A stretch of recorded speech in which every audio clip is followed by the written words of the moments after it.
Hey guys, welcome to Week 7 recap of the All-Star Fantasy Football League. We got a lot of stuff to talk about today. It's been a while since I've been on here doing a video, and I've been really busy with school and whatnot.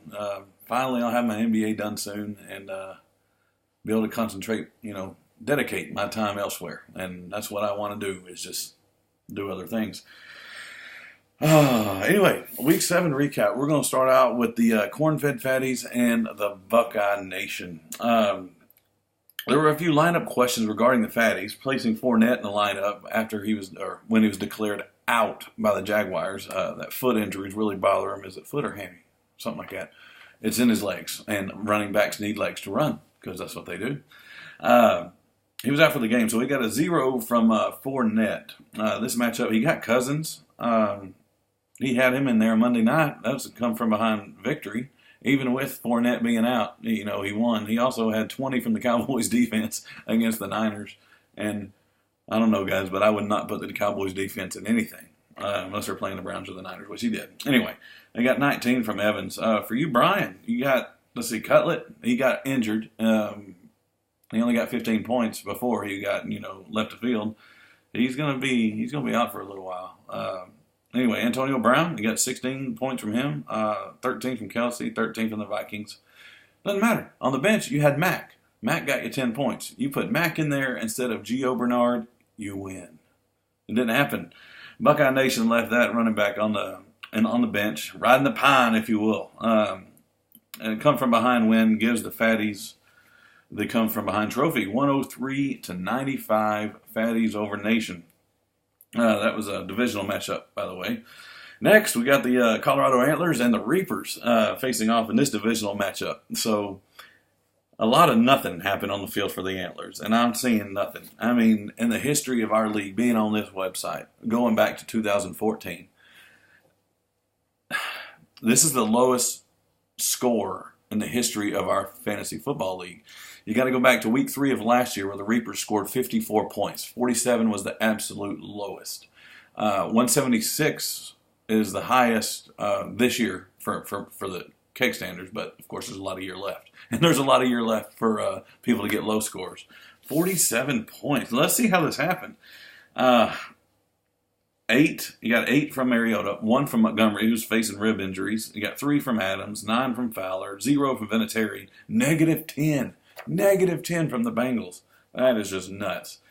Over here for the Reapers, they got Alex Smith in there, Thompson, Ajayi, Le'Veon got 21, Ingram, the tight end for New York, got 18, 127.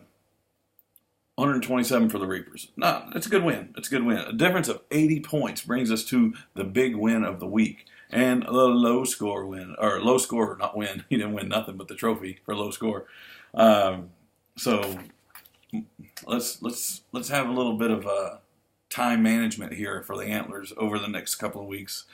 0-7, they can be considered the 49ers or the Cleveland Browns of our fantasy football league.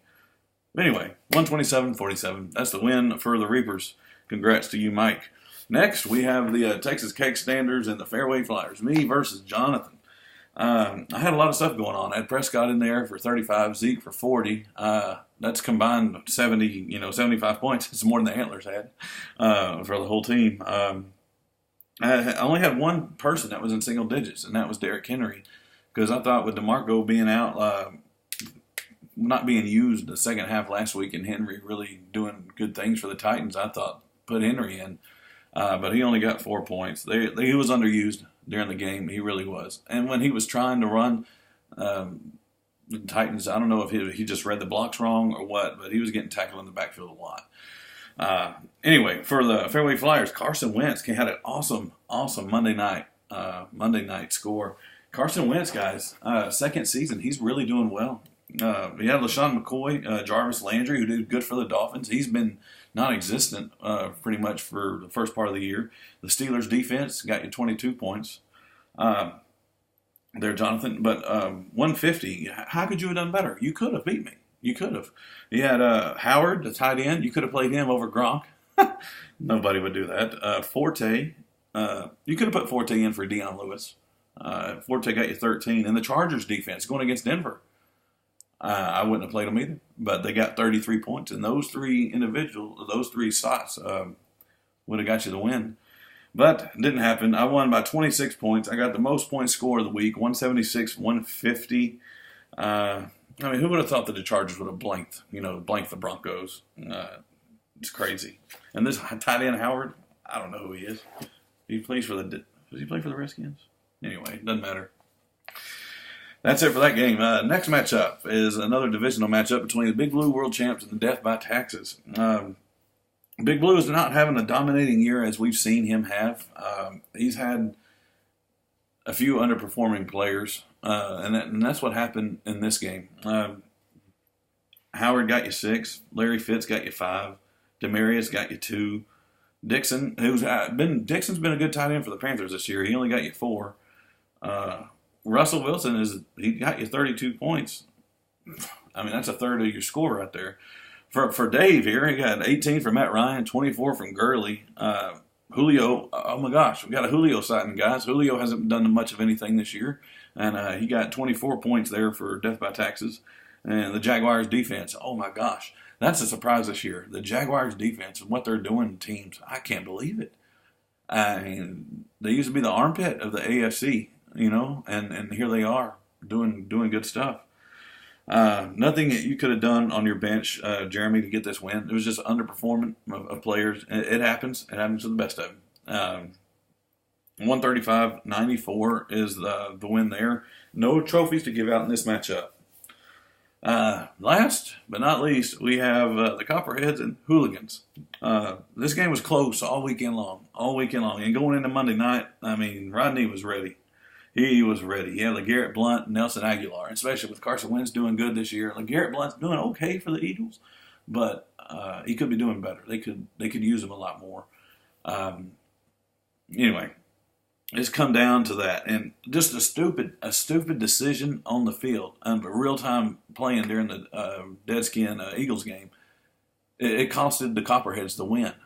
LeGarrette Blount ended up with 2 points. 2 points. Nelson Aguilar only got 14. But still, what hurt you was the negative point by Matt Bryant, the kicker, getting negative points. We haven't seen that often.